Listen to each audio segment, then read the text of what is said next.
of the most difficult questions that we must ask ourselves is, why in a nation of plenty are there still so many in poverty? This paradox is the charge behind the Alliance for Community Empowerment, which serves over 35,000 people in Bridgeport, Easton, Fairfield, Monroe, Norwalk, Stratford, Trumbull, and Westport. Joining us this week on the Municipal Voice is their Executive Director, Dr. Monette Ferguson, to talk about the Alliance and the powerful work that they do. We'd like to thank our premier sponsor, Digital Back Office Palo Alto Networks. Check them out at digitalbackoffice.com or paloaltonetworks.com, as well as our sponsors at Gateway and Housatonic Community Colleges. The Municipal Voice is the Connecticut Conference of Municipalities podcast in collaboration with WNHH LP 103.5 FM. I'm your host, Matt Ford.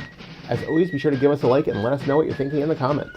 CCM's Municipal Voice podcast continues to present a key forum on important state-local issues. The views expressed do not necessarily reflect the consensus views of CCM or member municipal leaders. Dr. Ferguson, thank you for joining us today. Thank you for having me. It's a pleasure. So before you came on the show, we did some research and learned some more about your organization. And I read that the Alliance for Community Empowerment has a very long history. It was actually founded during the Johnson administration. Could you tell us a little bit about the Alliance and your role there?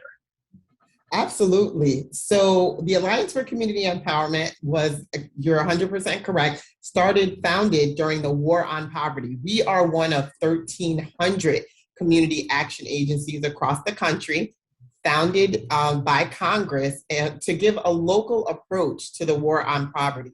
This means that folks can come into an office in their own community, see folks that look like them, sound like them, may even be their neighbor, to help them through tough times. So again, we are one of 1,300 of these organizations across the United States. We will be celebrating our 58th anniversary this year.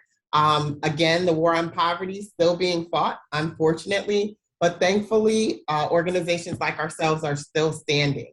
I am proud to be the executive director of this organization. I've been with Alliance for a little over 20 years. I am proud to say that I attended the same preschool, the same Head Start program as a child that I had the honor of directing for 10 years before I was elevated to this position. Oh, wow. I was born and raised in the same community that I serve every single day. And it is just a blessing to lead such a wonderful organization. Yeah, so it sounds like you really kind of come full circle in a lot of ways. Absolutely, absolutely. Looking at your organization's website and thinking about some of these issues, there was a striking statement that says, we have a paradox of poverty in the midst of plenty in this nation. And that idea goes back to Johnson's war on poverty. Considering that organizations such as the Alliance, we haven't eradicated poverty yet, but it does seem like we've made progress on some fronts. Where are we in the fight against poverty? So I could say that we have, when I say we, I consider myself a soldier in this fight as well, have created opportunities. And a lot of times when we think about the war on poverty, we think about a lack of access and opportunity for folks who are most vulnerable. That's the way that the Alliance approaches it, and that's the way it's approached across the country. So we definitely want to touch the most vulnerable. Over these last almost 60 years, we've had a lot of folks evolve out of poverty, but we've had a lot of folks join that same area where folks are still striving to survive. And that means, and we know our data tells us, these are poor Black and brown folks. These are children. These are elderly folks. These are our most vulnerable folks in the community. Though we have made strides towards progression, we have not won this fight. So some may say, what does it take to win this fight? And in this case, it's not more soldiers, it's not more guns, it's more resources. It's resources from philanthropy. When we think about a world of plenty, this paradox, we're here in Fairfield County, where we have some of the most affluent folks in the nation, sometimes in the world, that reside right here in our backyard. So we want to tap into philanthropy and help them understand how they could care better for their neighbors by giving. Also, we want the federal and state government to understand that we also need their help in this fight. Definitely. Talking about it just now, we talk about it sometimes using terms like, a war on poverty and stuff like that. But, in this war, are there casualties? What is the end result for some people in this? I would have to say there are absolutely casualties. We know that there are policies, there are public policies, and that really do not stack the deck for folks. Sometimes it stacks it against it. There is systematic racism, and there are economic barriers and strongholds that really don't allow folks to move forward in the way that we think of the American dream should be accessible to all. So when we think about those casualties, we think about people who are striving to survive. We think about people who are affected by trauma, mental illness, drug addiction. We think about elderly folks who are not making enough to make ends meet, so they end up in, in knee-deep debt situations, or they end up not being able to save, for their final days so they can live their best lives.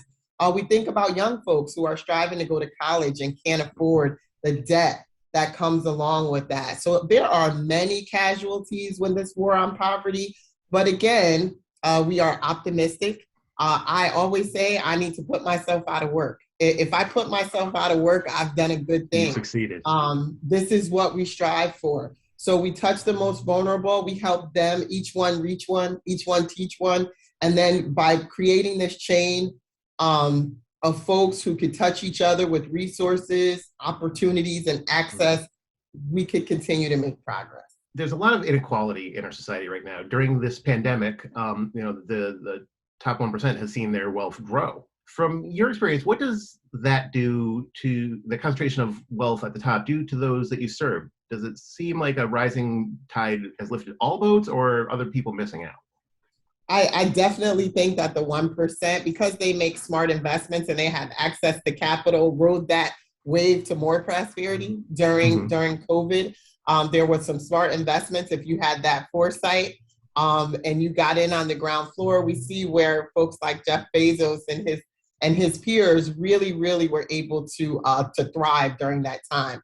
And then we see folks that were more vulnerable, that were working hourly wage jobs that ended during COVID, that were not able to make ends meet, and poverty was already a part of their daily operations, and they were really struck with no income or very little income. They were struck with illness. They were struck with loss of life or loss of health, which really created, again, a lack of ability to bring income into the household. No childcare.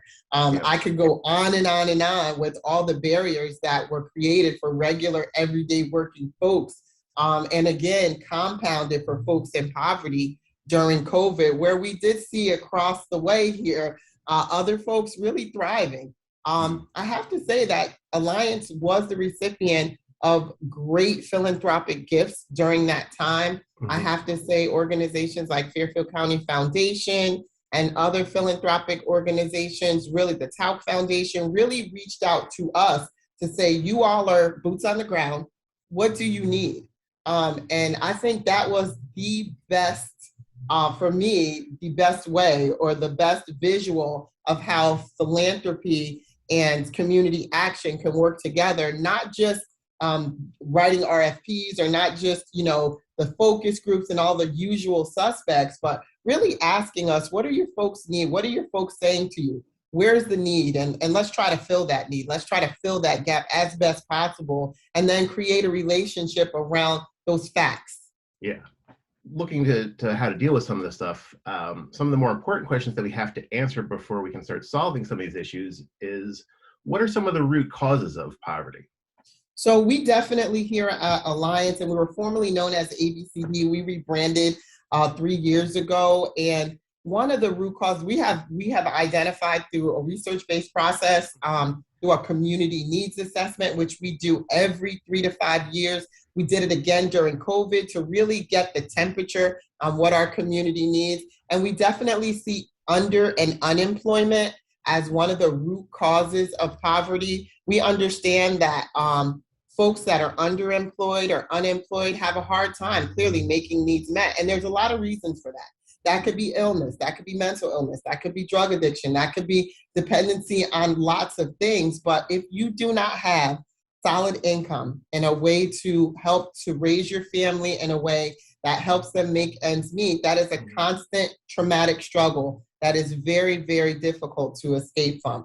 We also see education, uneducation or undereducation as one of the root causes of poverty. We know that here in America and also abroad, that education can be a way and access to opportunity. So here at Alliance, we champion our early Head Start program and our Head Start program as an Head Start, no pun intended, to get families and children engaged in education early, to get them loving education early, and to get the importance of that journey embedded into the cycle so it can continue to create access and opportunities for our families. Yeah.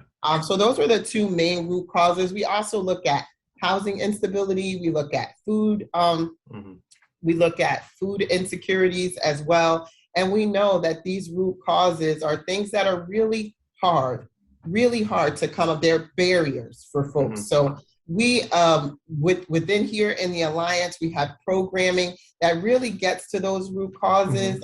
Right now, we're working on some workforce development. I'm a proud member of the Governor's Workforce Council, and really trying to get at getting at those barriers and creating access and opportunity for folks to evolve out of poverty through employment and training. And training, definitely. Speaking of cool programs that you're involved with, recently you guys had a press conference about CT baby bonds programs, which aims to help Connecticut babies grow into prosperous adults. Can you tell us a little bit about that program and why it's essential for Connecticut to adopt this program?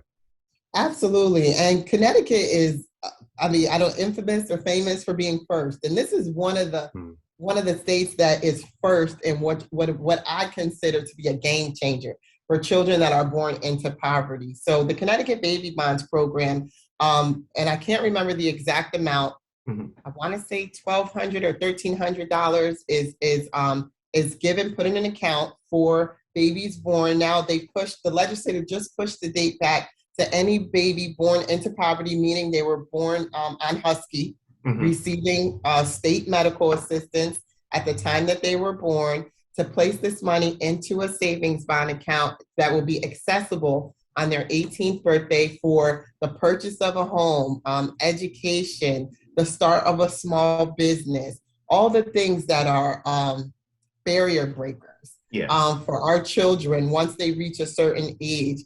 I was speaking to one of my peers on the treasurer's staff, and what some of the early research that's coming out of this is it's not really about the money, it's creating hope. And for me, that is the most exciting outcome that baby bonds can produce. Yeah. So even if it's not necessarily going to end up being enough to pay for college, the idea there's money set aside to go to college is an important idea for someone to have in their head as they're going through life. Absolutely. And we have our more affluent neighbors here that don't have to worry about those kind of things. And, it does create a level of anxiety for parents that are working hourly jobs or just trying to make ends meet. And we all want the best for our children. If you have this hope and this access and this opportunity, I think it alleviates a little bit of the anxiety around future. You are listening to the Municipal Voice on WNHH 103.5 FM.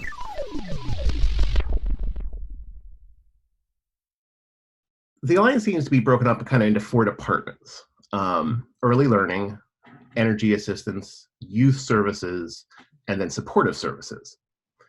Can we talk a little bit about them kind of one at a time and why they're important, why they are one of your kind of 4 main focus areas?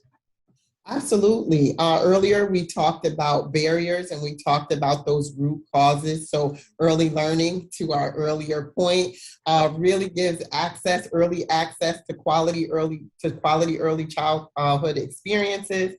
Those programs are federally and state funded. Right now, of course, we're experiencing a workforce shortage that we are working on steadily, but we know that the economy is built on childcare, quality childcare. And we know that folks can't get back to work and have a concentration on what they need to do every single day unless they know that their babies are safe and cared for. So early learning is a core program within Alliance for those very reasons.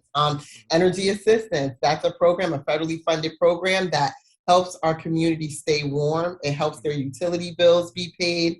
Also, it's a real big boost to the elderly who experience high bills during the winter. Connecticut is fickle. I believe I turned my heat on in the last couple of weeks, and here we are in May. And we realize that those heating bills and those utility bills are going up. They're not there's going a big down. spike in those this year. Absolutely, Oil, absolutely. So we know that the vulnerable members of our community use energy assistance to really close the gap in their households when they have lack of income. So when we think about when folks don't have, how do we close those gaps? Energy assistance is one of those wonderful go-tos that we could present to the community as a way of keeping their household budget together. Supportive services. Supportive services offers an array of programs, everything from rental assistance payments to those job searches we talked about earlier, those workforce development trainings we talked about earlier, engaging the community in all resources that will help them evolve out of poverty. It's case management as well as some financial resources. We have COVID CARES dollars here. We have philanthropic grants that help pay for transportation as the oil prices rise. It is supportive services is kind of our potpourri of services. If folks come in and they just have issues, they're not really sure what they need or what they qualify, but they know they have a need. So supportive services is that program that we usher all folks into, and then they can access every other program that the Alliance has to offer. And then finally, our youth services program. That is a city-funded program. We are one of the lighthouse providers for the city of Bridgeport. We operate 10 programs across the city at high schools as well. It may be more than 10. I may be remiss. At high schools as well as elementary schools, pre-K through 12 for after-school programming and also summer camp programming. So that is another safe place for folks to know that their children are well cared for while they engage in economic stability, like work. So if someone is interested in some of these programs you just mentioned, is there information about them on your website? Should they just come into the offices? Like, what's the best way for people to start looking into what you could help them out with? Absolutely. So the website is a good start, but we know we have a digital divide in our community, so we don't want to send folks to a place where they can't go. So we also offer folks the ability to just pick up the phone, and that number is 203-366-8241. They could get right to they have access to all our programs through our website as well as our phone number. And then also we have reopened to the public. We know COVID had closed our doors for quite a while, but now we feel secure enough with using all the CDC safety measures. We're still mask wearing here. We're still keeping social distance. So we welcome community members to visit any one of our 4 social service sites, as well as our 13, I think we're up to 15 early learning. So they can look it up online, they can call you guys, and if they put on a mask to be safe, they can come visit you in person if they need to. Absolutely. So any way that they can get to you or whatever, you can help them out. Absolutely. You know, a lot of people talk about education. A lot of people hear about Head Start, but don't necessarily understand the connections to things like future income. Could you explain a little bit why this early education is important to adult income and the future generally? Absolutely. And I'm going to connect your question specifically to Head Start, because Head Start is near and dear to me. And the difference between Head Start and any other early childhood experience is the wraparound services that the federal government affords along with Head Start. So you're not just able to drop your child off and go safely to work and know that they're safe when you go to work and they're learning and they're achieving school readiness goals while they're in a safe environment. You're also getting case management from a caseworker that's helping mom and dad work on their future goals to get access and opportunities, as well as your child's educational goals. So that opens up access and opportunities to them. Head Start is a proponent of school readiness. We absolutely know and we value the fact that every child that comes through our program is what we deem to be school ready. They are assessed. They are given all the resources, all the educational resources they need, including breakfast, lunch, and snack, and nap, which is really important to well-being. Can't forget about nap time. Me either. movement and music and all types of things that make the whole child experience memorable and educational. So when we think about connecting an early childhood, a quality early childhood Head Start experience to growth later in life, I would say I am the best example of that. I was a product of Head Start right here in Bridgeport, and I always loved to learn. It started my love for learning. My mom got her first job through the Community Action Agency that I work for today, and it helped propel mobility through my entire family just through a Head Start experience. Just that little bit of an extra help out, little push when you were younger, like kind of carries through. Absolutely. And then the flip side is some things that might hold you back when you're young. Those sort of habits and just attitude can follow you throughout as well. So it's important from the beginning. So what are some other types of youth service programs that you guys have going on there? So right now we're working on our scholarship program. Each year, philanthropy helps us to usher a number of high school seniors with $1,000 scholarships into their next phase. It could be training, it could be college. It's not a whole bunch of money because we know the college debt is high, but it's a head start for some of our community members at our local high schools.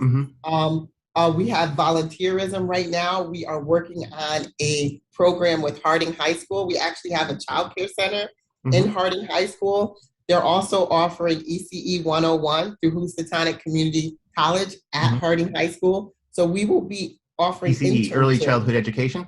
Yes. Okay. Yes. So they will have those students at Harding High School will have an opportunity to earn college credits and also have a paid internship in our child care classroom so they can fall in love with the industry, and hopefully we can offer them, we will definitely offer them opportunities, employment opportunities early, and then extend their educational access and opportunities so they can join this workforce and we can start filling some of the gaps that were created during COVID. So that's a very exciting project here at Alliance. We're taking workforce and youth and combining them together to create opportunities. That's really cool. You mentioned the scholarships are $1,000, and you said they could be applied to a couple different things, not just straight college. So they could also do like a certificate program or some sort of trade school. Barbers, plumbers, HVAC. We need these people. Definitely. So another big topic right now, another subsection we do is energy, and we've got record inflation going now, especially in the heating oil. Have you seen kind of a spike in people looking for help with this? Absolutely. We just passed our 11,000 application mark. And during COVID, of course, the applications were low and folks were not able to make ends meet. We had a huge marketing campaign. The governor just extended the application period for energy assistance because not just the cold days that we're experiencing, folks have a hard time meeting the obligation of energy because of the high cost. We know we have lots of homes in Connecticut that are not energy efficient. We have lots of apartments in Connecticut, especially in our urban areas, that are not energy efficient. So literally the heating dollars are going right out the door. So we've seen a huge, huge uptake, especially with oil deliveries. Folks are literally burning right through it. And again, the lingering cold weather is not helping as well. You mentioned how inefficient some of these older homes are and stuff. So are some of the programs you do or education you do focus on not just helping people out with the bills, but maybe making their homes more efficient, maybe doing things like solar or other things like that? Absolutely. So we've had lifelong partnerships with the gas company and the UI company to help with these efficiency issues. We also have a clean test and tune program that folks that qualify for the energy assistance program automatically qualify for an efficiency test with their furnace, with their existing furnace, and that could provide a new energy assistance furnace once that assessment is completed. There's a whole list of things that can be done within this grant program, all the way from a new furnace to winterizing or or making it economically sound to keep the So furnace. as simple as insulation, but it could be as much as replacing an Replacement. old furnace with a new, more efficient furnace. Absolutely, absolutely, and that's really the goal, right? You want to get folks to a point where they're not literally the dollars aren't going out the door. Yeah. And I think, everyone would benefit if we all are a little bit more efficient and save fuel, because we certainly know it's getting more and more expensive all across the board there. Absolutely. And for some of your kind of more general services you guys do, you have so many programs in a wide array of areas, GED classes, but it goes all the way to mortgage assistance. What would you say is the number one thing a family or individual can do to help themselves succeed? So I think for one thing is just to be in the know, which is not always easy. I think what we struggle with here is getting information out to the public about these awesome programs that we have, so they are accessible, so we can create opportunities. So once we make them accessible, we love to have community members to pass on that information, not just for themselves, but to their loved ones, families, and friends. So for folks to start this evolution or get involved in this evolution out of poverty, we want folks to know about these programs. And again, it's just a hand up. It's not a handout. And I know folks are proud and folks are traumatized, right? We have COVID still lingering over our shoulders. We have lots of folks in debt, and folks are really looking for just that hand up. And that is what Alliance is here for. This year, we are really digging into our new slogan. We want to be that good neighbor. Our new slogan is Alliance is your neighbor. And what is a good neighbor, right? So a good neighbor has that cup of sugar. A good neighbor has that cup of coffee, and sometimes maybe a couple bucks to get that bill paid. And that's what Alliance wants to be to the community, and that's what we are to the community. That's very cool. Talking about all these different programs you guys do, one of the ways that you actually came to our attention for the show is that over at CCM, we're doing a program with Wilfred Kirkcaldy, which you guys are sponsoring one of the stops on this tour. It's called Sheer Will, and he's had a pretty wild life with a lot of ups and downs, and a lot of the downs that might have kept other people down, he found ways to get through it and succeed. So he's doing a talk sponsored by you guys at the New Hope Baptist Church in Bridgeport on Friday, May 20th. Yes, which is pretty absolutely. Cool. Very cool. He seems like a very, very cool, very interesting guy to listen to him talk about his life and stuff. Absolutely. And inspiration and motivation comes in many ways. And sometimes we can have it around us, but then sometimes it comes from outside sources. And we were blessed to be contacted by you all so we can engage in this opportunity to have our staff and community members hear about this gentleman's journey, and it would inspire and motivate them to push on another day. Lots of times we have guests on the show that run different charitable organizations.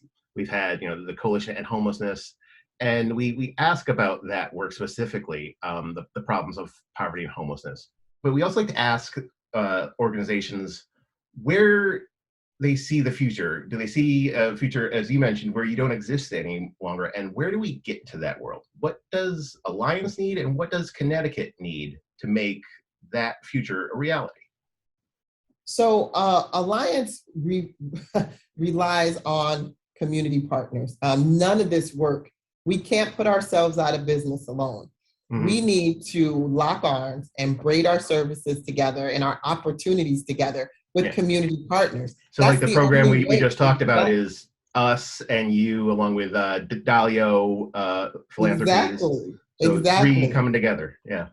And sometimes 3 is 30, and sometimes 3 is 2. Whatever it takes to create those tools, or to give those tools to community members, to remove the barriers, to create access and opportunity, is what Alliance is here for. So I see ourselves continuing to build that bridge. I see ourselves continuing to create relationships and strengthen relationships over time, so we could create access to opportunities for all.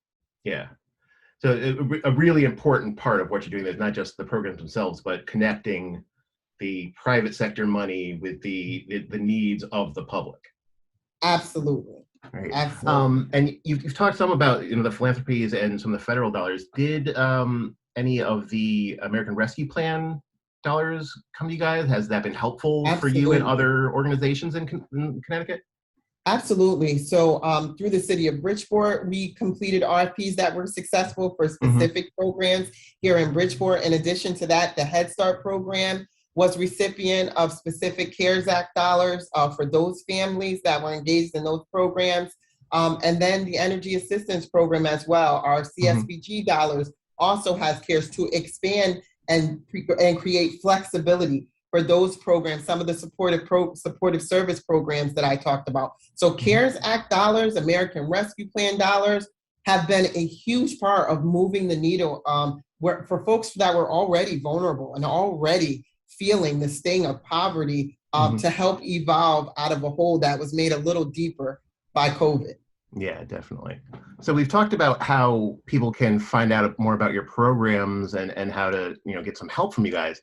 But I also wonder, how could people find out about maybe how they could help? Is there volunteer opportunities with your organization, or do you connect them with other organizations? So we just started opening up volunteer Mm-hmm. opportunities within the early learning division and also throughout some of our programs here. We have relationships with the local colleges and also Mm-hmm. Housatonic for volunteerism, specifically mostly to early learning, but Mm-hmm. also with creating access to job opportunities through the workplace and career Mm-hmm. resources. Summer's coming along, so we want to create internship opportunities for young folks here in the organization. So folks can go to our website or give us a call Mm-hmm. if they're interested in volunteering or donating time or money. We will be happy to have that conversation. That's very cool. And you do some stuff with Housatonic Community College? Absolutely. Housatonic is one of our strongest partners. I They're a have to sponsor say, of the show. yeah. Oh, I am a proud graduate of Housatonic Community, so I'm an alum of Housatonic Community College, and lots of our staff and lots of our parents get another literal head start from the community college system, because it's not really all about also a college experience, it's also a community experience at Housatonic. definitely. Well, Dr. Ferguson, thank you so much for speaking with us today about all the important work your organization does. Thank you for having me.